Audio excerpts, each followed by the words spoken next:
Hello class, my name is Dylan Cruz and I'm presenting you guys the Hindu wedding ceremonies. Ceremonies because there's more than one. So this is a pre-wedding ceremony, it's called the engagement ceremony. And it's a ceremony that is conducted only a few months before the wedding. Only close relatives and friends can attend from both bride and groom's side. During the ceremony, the fathers of the couple wish them virtue and formally announce the wedding to the guests. The bride and groom also exchange rings to show engagement. So the next one is pre-wedding ceremony. I think it's Mendi ceremony. In this ceremony, they apply henna to the bride's hand and feet. It takes hours to get the art done, and other female guests can also get the art done. So right there on the right lower right corner, you can see the art, and I'll show you more examples in the end, near the end of this presentation. So the next one is the Sangit ceremony. It's also a pre-wedding ceremony, and this ceremony is exclusive to women only. It helps the couple with the nerves of the wedding by celebrating yet again. It was originally supposed to be part of an engagement ceremony, but it slowly branched off to its own event. And special themes are selected and dancing is included. And I'll show you the dance again near the end of the video. That's where I put the videos. So you can see right there on the right side and yeah, the right corner of things, you can see the family and it's only women. So another pre-wedding ceremony is the Tilak Sagan ceremony. So this is the first step to bond between families. It takes place in the groom's residence, and male members of the bride's family apply kumkum or vermilion on the groom's forehead. So you can see that they're putting that red thing they have on their foreheads. Yeah, that's what they're doing. And the next pre-wedding ceremony is the haldi ceremony. It's a paste of haldi is applied to both the bride and the groom's body before or the morning of the wedding. The ceremony is about beautifying the bride and groom for the wedding, and yellow is said to ward off evil.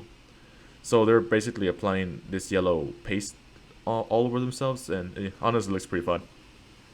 They look like they're having a blast.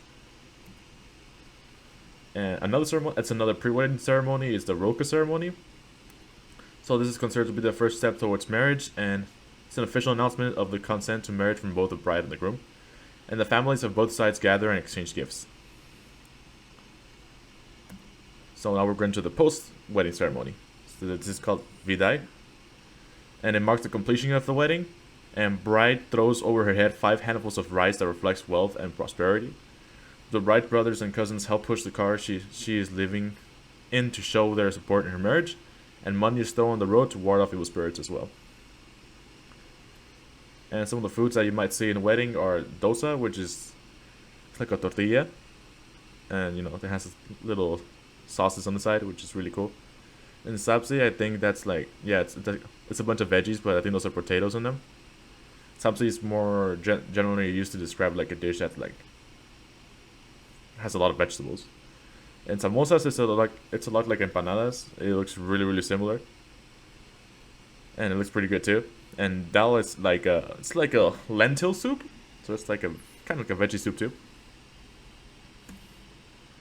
And for our music, here we go. I'm gonna play a small clip.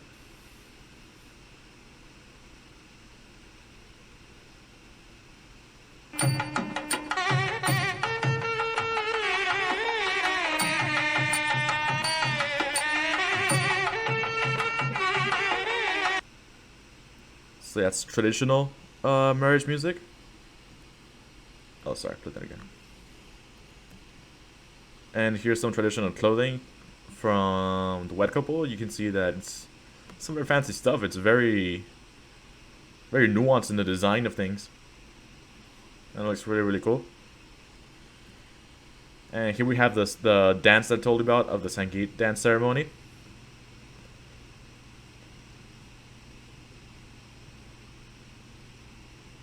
Sorry for that.